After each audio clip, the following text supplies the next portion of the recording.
I want a reorientation of our public policy, but that's not the only thing I want. That does not exhaust the discussion here. There's a stilted, distorted, stick-figured, simplistic reaction to these events that points a finger everywhere except inward, and it needs to stop. That's what I'm saying. I'm not asking you to agree with me. My guess is that many of you don't agree with me. Right now, I feel compelled as a black intellectual to tell you what I'm saying. Refute me if you will, but silence me you will not. What manner of people are you who live like this? The question is unavoidable. It may be true that black Americans are diminished and have survived against a horrible history. That's not, of course, the only truth. Blacks are a resourceful people, a people of ingenuity and creativity and courage and beauty and wonder. Foremost, black Americans are quintessentially an American people. But the historical scar tissue so evidently manifests in the lives of these poor black urban masses makes their circumstance special. Intellectuals have the responsibility to tell truths as they understand them, even unpalatable ones, or especially unpalatable ones. It does no good to say that criminals are a minority of all black people. Of course that's true. It does no good to say that there are good and sufficient reasons for their troubling behavior. I can list those reasons all night long. It does no good to say that others who are not black have also fallen short. Of course that's true. These are truths, but voicing them changes nothing. There needs to be a communal as well as a national response to this crisis. I repeat, there needs to be mobilization on the ground on a national scale with as much resources, energy, and commitment and organizational skill as has been mustered to bring cops into the dock when they misbehave, organized around reacting to this behavior, insisting that it is not going to be acceptable in our community. This is not a cause and effect argument that I'm making here. I want to be very clear about that. I'm not saying if you do this, then anything will follow. I'm saying somebody needs to stand up and insist that this contemptible behavior is incompatible with any notion of blackness that is worthy of being defended. Period.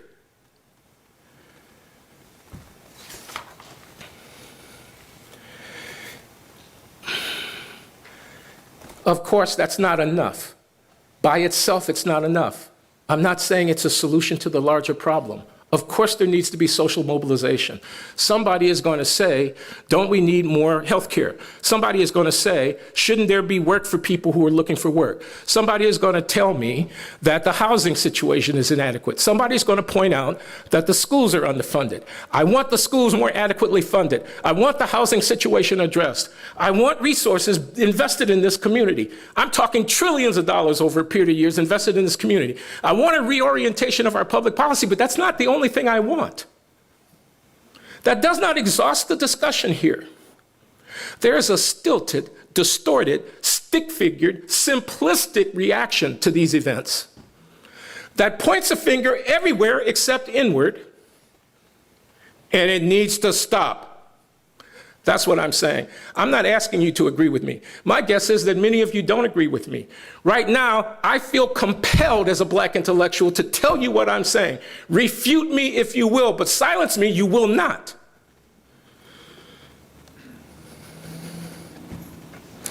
I wish to conclude. Let me conclude on an even more personal note. I believe it is very important to bear in mind something that I know from firsthand experience, and that is that the incarcerated, the ghetto dwellers, this class to which I have been referring of people and their families, are not passive in their alienation. They're not without resources. They are not simply automata at the end of a puppeteer's string.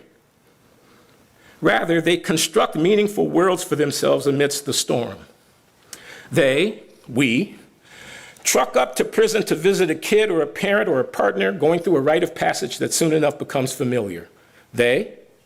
We, bail somebody out of the clink knowing that the money could be lost. To save our own hides, we may turn in loved ones to the cops. We, live with relatives who steal from them. We, are at one and the same time victims and perpetrators of criminal acts. They know that this phony political dichotomy of us versus them, of the virtuous and the venal, is morally fraught, is a phony dichotomy, given the fact that any one of us falls, depending on the day or the hour of the day, to one side or the other of that divide of virtue and venality. A biographic life will have been lived on both sides of the line, but in retrospect, having staggered back and forth across that line many times over its course, one's imagined life can still be constructed as unified in its righteousness and justified in its condemnations. I know what I'm talking about here from personal experience. As it happens, I've passed through the courtroom and the jailhouse on my way to this distinguished podium. I've sat in the visitor's room at a state prison. I've known personally and intimately men and women who live their entire lives with one foot to either side of the law. In my mind's eye, I can envision voiceless and despairing people, perpetrators and victims alike, who would hope I might represent them on an occasion such as this. I know that these revelations may discredit me in some quarters. Some may assume that I'm siding with the thug and not with innocent victims of senseless violence. Truth be told, some would assume this about me no matter what I might say here, so deeply entrenched is this binary opposition in the American public mind, so I'm not even going to bother to try to refute the charge. Some time ago, I was honored to deliver the Tanner Lectures on Human Values at Stanford University. These lectures marked an important moment for me on the long and ongoing trajectory that has joined my lived experience to my scholarship and my politics. Racial Stigma, Mass Incarceration, and American Values was the title for a pair of lectures that brimmed with moral passion and with what I hoped was seen to be rigorous analysis. The lectures asserted what I have said here today, that the number of black men incarcerated in US prisons and jails reflects the social dishonor to which African Americans are still subject today, a dishonor with its roots in our history of slavery. I have not recounted in any detail the substance of that argument here. My talk, along with some commentaries, was published by MIT Press in a small book that I believe is being made available to at least the Ethnicity, Conflict, and Inequality workshop. What I wish to declare here at this august gathering on this fine Thursday afternoon, speaking only for myself, is that I have indeed committed myself to doing something about this. That is how this particular Black American intellectual has chosen to react to the spectacle of racialized mass incarceration in my native land. In addition to my teaching and writing, I've testified before Congress. I've helped to organize studies at prestigious academies of social inquiry and so forth. I won't go into the details. I discussed this morning. I see this work as discharging a personal responsibility. This issue has propelled me once again into a role I flirted with throughout my career, that of public intellectual. Of course, as an economist, my primary work is to crunch numbers, or at least to be on intimately familiar terms with the work of those who do. But what those numbers has revealed has triggered my moral outrage. In this, I make no apologies. Mathematical modeling is not all there is to the intellectual life. I am now determined to reach beyond science and policy analysis, and within the limits of my abilities and gifts, to address deeper questions.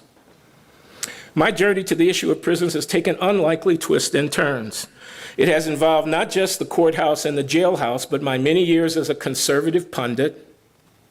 It has included a religious rebirth, followed by a repudiation of that religion, and then, as if to prove that God has a sense of humor, a re-embrace of it again. And it has brought me finally further to the left of the political spectrum than I would have ever imagined possible, though I am sure not far enough to please my Marxist friend, Loïc Vercamp.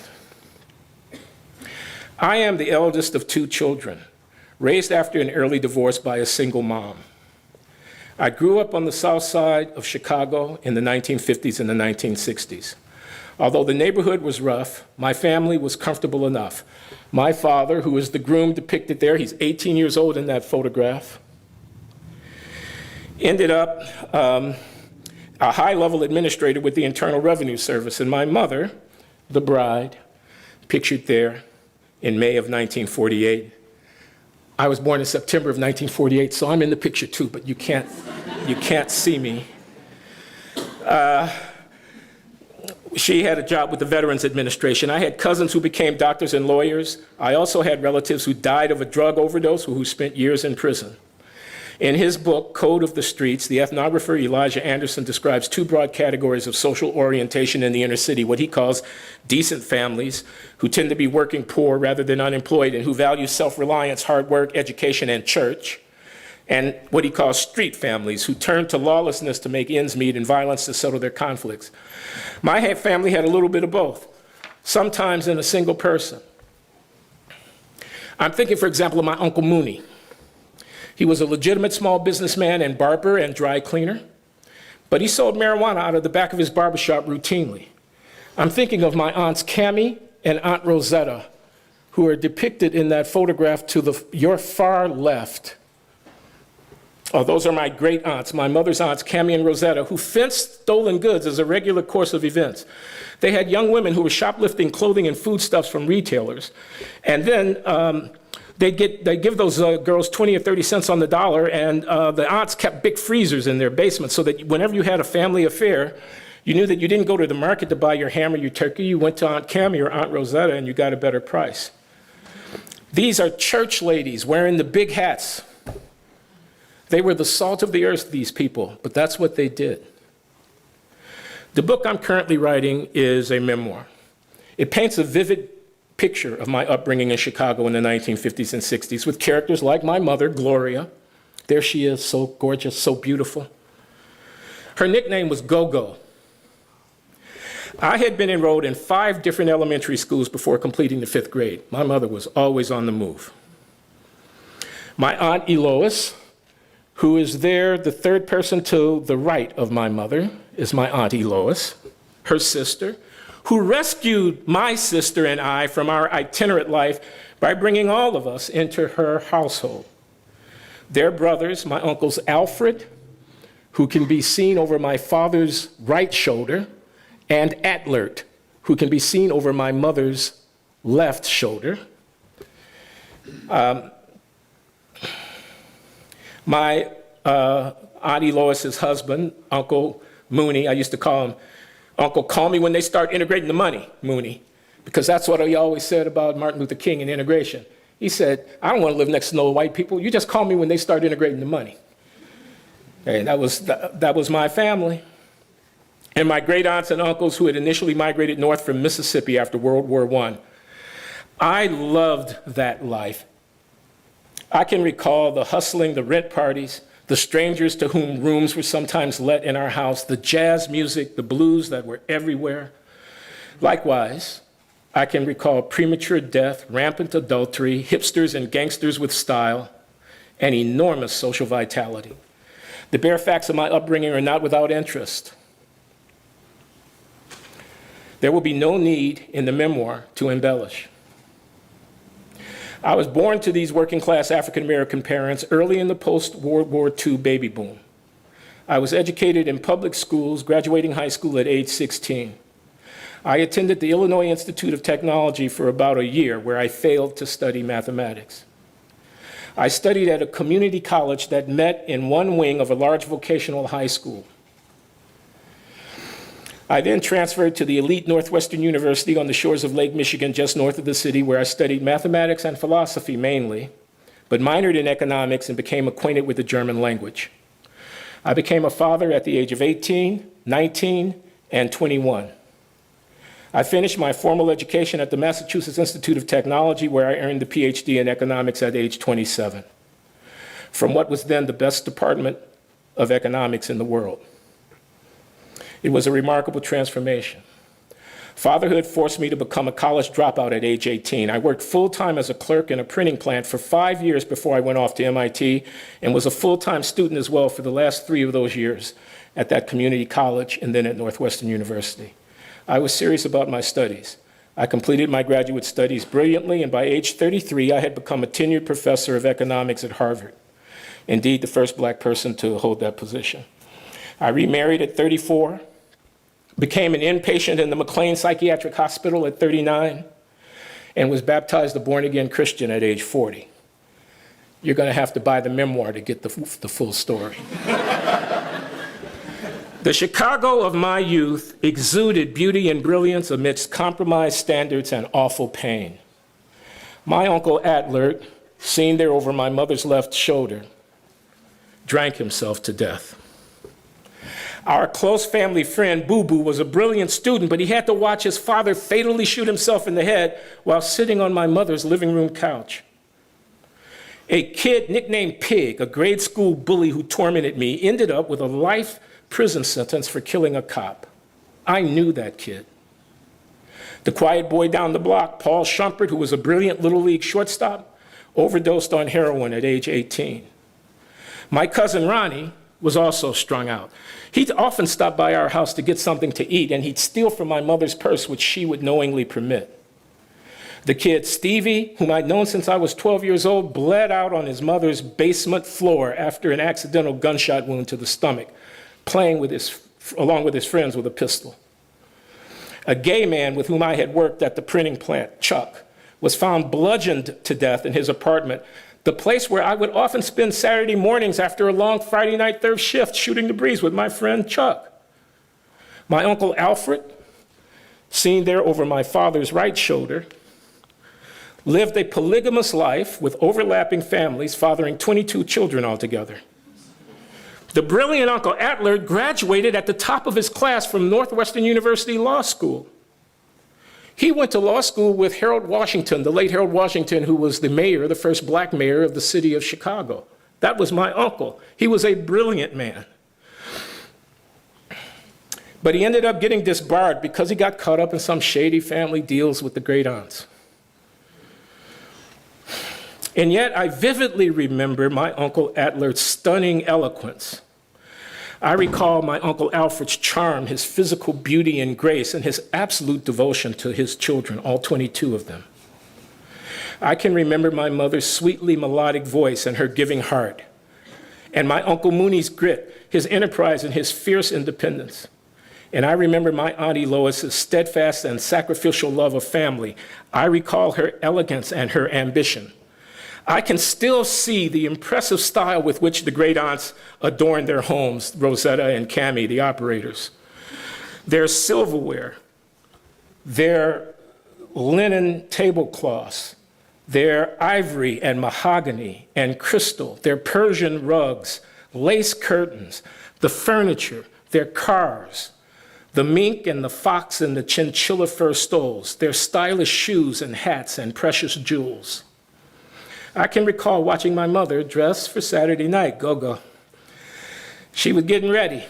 The stockings and girdles, brassieres and garters and powder and painted nails and hairdos in several colors, the forest of bottled perfumes, colognes, creams, lotions, and oils that covered the top of her dresser.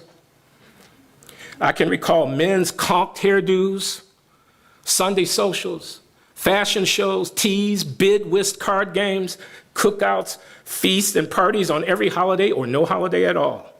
It was a world of close-knit kinship, mutual aid, gossip, envy, betrayals, domestic violence, incest, hustling. A world where characters like the fictional pimp Iceberg Slim competed for my attention with the very real cadres of black Muslim devotees who hawked their newspapers, Muhammad Speaks, to passers-by at crowded intersections. Racial identity was of primary importance in the Chicago of my youth. White flight had turned many of the city's neighborhoods into African-American enclaves, and the civil rights and black power movements had fired the imaginations of young people, myself included. Even as my political approach to the race problem has veered sharply from left to right to center and back to left again, my foundational belief has remained consistent. I am a black American intellectual, and I must stand with my people. Perhaps then you can understand why it is that I have spoken to you as I have done today.